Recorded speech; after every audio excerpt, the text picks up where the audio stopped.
ستون یه لحظه رد نکن داش. یه لایک و ساب به خدا ازت چیزی کم نمیکنه، ولی به من خیلی انرژی میده. میخواستم ازت یه خواهشی کنم، منم مثل هموطن دستم حمایتم کن. مرسی. دکترم بهم گفت کی حس میکنی که تنهایی، گفتم وقتی که عیده سفره دلم و ازش وا کردم و دید پیکر میخورم و هیکر حالش به هم خورد شکوفه زد فهمید هر روز من عیده. دستبند به قلم مجرم فکری، نخبه ها سلول کاسب علمی، تو که از بخاری بلند نمیشه حداقل آتیش اسد و میزش زیر کتری. با گیردارتر عید انتقام شد، گفتن اعتراف کن. مارپیل کش اشتها شد، من با خودمم معذبم، به خودمم شک دارم مرددم.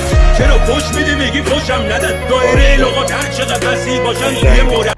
خدایی داش ارزش حمایت دارم یا نه؟ دم دیگه هم نگاه کردم مشتی.